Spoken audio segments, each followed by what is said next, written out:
శుభోదయం.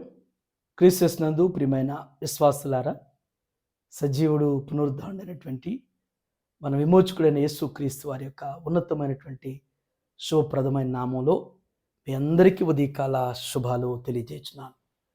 దేవుని యొక్క మహాకృపను బట్టి మరి ఈ వీక్ అంతా దేవుడు మనల్ని, మన కుటుంబాల్ని, మన బిడ్డల్ని మన పనుల్లో, మన ప్రయాణ బాధ్యతలు ఆయన విన్నట్టుండి కాపుదల దయచేసి మరి ఈ వీక్లో లాస్ట్ డేలో 28 ఫెబ్లో మరి వీక్ లాస్ట్ డేలో ఈ ఉదయకాలం ఆయన స్వరమైనటువంటి కృపను వాక్యం చేత బలపరచగలిగినటువంటి ఈ అవకాశాన్ని దేవుడు మనందరికీ అనుగ్రహించడాన్ని బట్టి మనందరం కూడా దేవునికి కృతజ్ఞతలు చెల్లించాల్సిన వారుగా ఉన్నాం. ఈ దినం మన టీఎల్సీ నదిన ఆహారంలో దేవుని యొక్క వాక్యాన్ని మనం జ్ఞాపకం చేసుకున్నాం. అపోస్తలుడైన పౌలు కొలస్సీలకు రాసేటువంటి పత్రిక 2వ అధ్యాయం 3వ వచనాన్ని చదువుకున్నాం.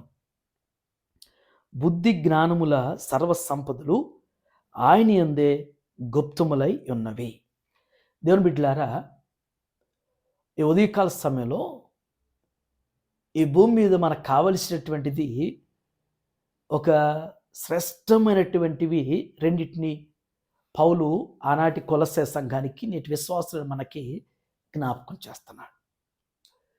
ఈ లోకంలో మనకి ఇంకా ఏదైనా కావచ్చు. సపోజ్ మనం ఆలోచన చేస్తే కరెన్సీ ఉంది. ఏ దేశానికి సంబంధించిన కరెన్సీ ఆ దేశంలోనే ఉపయోగపడింది. లేకపోతే ఏమైనా ఇంకా ఏదైనా వస్తువులు గమనిస్తే అక్కడే అక్కడ యూజ్ చేసుకోవటానికి పనికి వస్తాయి. కానీ జ్ఞానం అనేటువంటి ఒకటి ఉంది, విజ్డమ్. ఆ జ్ఞానం అనేటువంటిది మనం కలిగి ఉంటే ప్రపంచంలో ఎక్కడికి వెళ్ళినా కానీ చలామణి అవుతాం. ప్రపంచంలో ఎక్కడికి వెళ్ళినా కానీ ఏదైనా చేసుకుని బ్రతకగలుగుతాం. ఏ మూలకెళ్ళినా కానీ మన జ్ఞానం మనల్ని బ్రతికించింది. అయితే ఆ జ్ఞానం అనేటువంటిది మరి ఈ భూమి మీద ఉండేటువంటిది ఉంది, దేవుడిచ్చేటువంటిది ఉంది. పుస్తకాల జ్ఞానం ఉంది, దైవిక జ్ఞానం ఉంది. ఏ జ్ఞానం ఆశీర్వాదకరమో, ఏ జ్ఞానం ఆయాసకరం అనేటువంటిది లేఖనాలే మనకి జ్ఞాపకం చేస్తున్నాయి. కానీ ఇక్కడ మనం గ్రహించాల్సినటువంటి మాట ఏంటంటే, బుద్ధి జ్ఞాన సర్వసంపదలు నాయందు గుప్తమై ఉన్నాయి అంటున్నాడు ప్రభు. బుద్ధి జ్ఞానం ఇవి రెండూ కూడా చాలా ప్రాముఖ్యమైనవి. బుద్ధుంటే అంటే జ్ఞానం ఉంటే బుద్ధి ఉండద్ది, బుద్ధి ఉంటే జ్ఞానం ఉండిద్ది. కొందరికి రెండూ ఉండవు. బుద్ధి అనేటువంటిది అంటే జ్ఞానం ఉండిద్ది కానీ బుద్ధి ఉండదు. కొందరికి బుద్ధి ఉండిద్ది కానీ జ్ఞానం ఉండదు. ఇవి రెండు ఒక రకంగా అన్నా తమ్ముళ్ళలాగా, అక్క చెల్లిలాగా ఉంటాయేమో. అందుకని ప్రభు అంటున్నాడు, ఇవి రెండు నా దగ్గర ఉన్నాయి అంటున్నాడు. ఒక స్టోర్ రూమ్ ఉందనుకోండి. స్టోర్ రూమ్లో మనకి అన్ని దాంట్లో స్టోర్ చేస్తాం. మనకి ఎప్పుడు ఏం కావాలంటే ఆ స్టోర్ రూమ్ దగ్గరికి వెళ్ళి నిలబడితే లోపల ఉండే బయటకు రావు కదా. అక్కడికి వెళ్ళి స్టోర్ రూమ్ దగ్గరికి వెళ్ళి దానికి లాక్ ఉంటే కీ తీసుకెళ్ళి లాక్ ఓపెన్ చేయాలి. లాక్ తీసిన తర్వాత డోర్ ఓపెన్ చేసి లోపలికి వెళ్తే అక్కడ ఎన్నో స్టోర్ చేయబడి ఉంటాయి.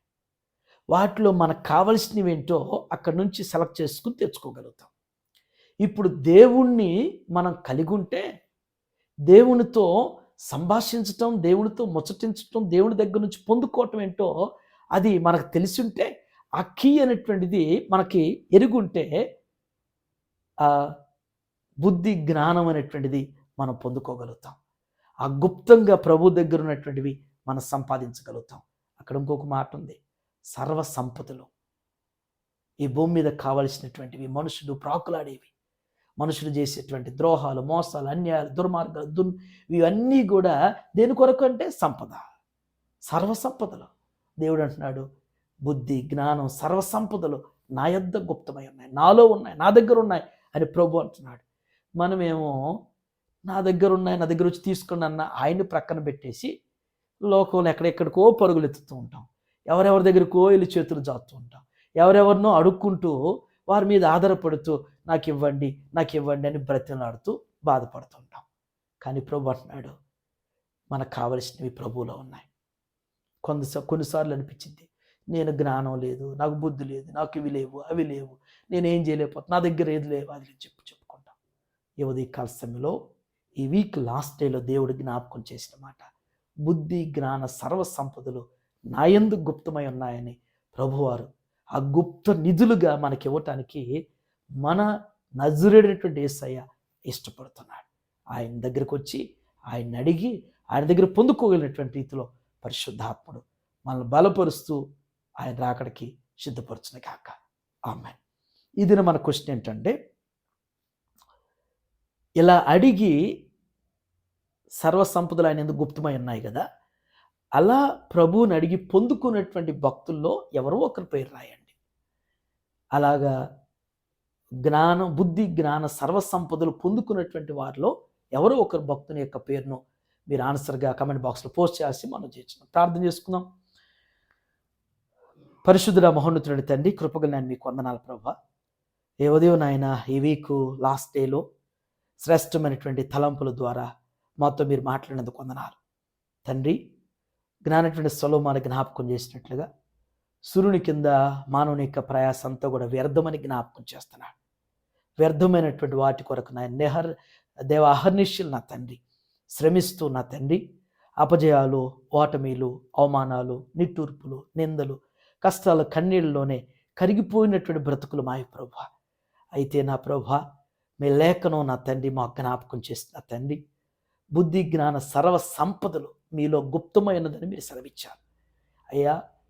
సర్వాన్ని మాకు ఇచ్చేటువంటి మీ వైపు మేము చూడలేకపోతున్నాం, మిమ్మల్ని మేము అడగలేకపోతున్నాం, మీ దగ్గర మేము కనిపెట్టలేకపోతున్నాం, మీ దగ్గర మేము ప్రయాసపడలేకపోతున్నాం ప్రభా. ఈ సత్యాన్ని మరొక పర్యాయం మాకు మీరు జ్ఞాపకం చేసినందుకు వందనాలు చెల్లిస్తున్నాం తండ్రి. మాకు కానీ మా కుటుంబాలకు, మా బిడ్డలకు నా ప్రభా అయ్యా కొదువులేంటో, కొరతలేంటో, అవసరతలేంటో, అక్కర్లేంటో అయ్యా ఏవి కలిగి ఉంటే నా ప్రభా మేము మీ ఎదుట పొందుకోగలుగుతాం అనేటువంటిది మేము గ్రహించిన తండ్రి, బుద్ధి జ్ఞాన సర్వ సంపదలు మీ ద్వారా మేము పొందుకోబట్టుకు సహాయించండి. ఈ ఉదయం నాయన టీఎల్సీ ఆహారం చూస్తున్న వారిలో ఎందరైతే ప్రభా ఆశిస్తున్నారు, అడుగుతున్నారు ప్రభా, వారందరికీ మీ నామములు కలుగునుగాక నా ప్రభా, మీ నామములు పొందుకొనుగాక నా ప్రభా. వారి బిడ్డలు నాయన విద్యలో వర్ధిల్లాలి అయ్యా, వారు ఉద్యోగాల్లో వర్ధిల్లాలి ప్రభా, వారి కుటుంబ జీవితాలు విస్తరించాలి ప్రభా. అయ్యా మీ కార్యాలు జరిగిస్తూ సహాయించండి. ఈ వీక్ అంతా మీరు నడిపించినందుకు వందనాలు. రానటువంటి వీక్లో కూడా నాయన మీ కృప చూపిస్తూ మీరు దాచి సిద్ధం చేస్తున్న ప్రతి మేలులకు కూడా మమ్మల్ని మీరు ఆయుధపరచబోతున్నందుకు వందనాలు, మమ్మల్ని ఆస్వాదించబోతున్నందుకు వందనాలు, మమ్మల్ని అట్టి రీతిగా అంగీకరించబోతున్నందుకు వందనాలు చెల్లిస్తూ యేసయ్య ఉన్నతమైన నామములో ఈ మనవులు అడిగి పొందుకుని ఉన్నాం తండ్రి.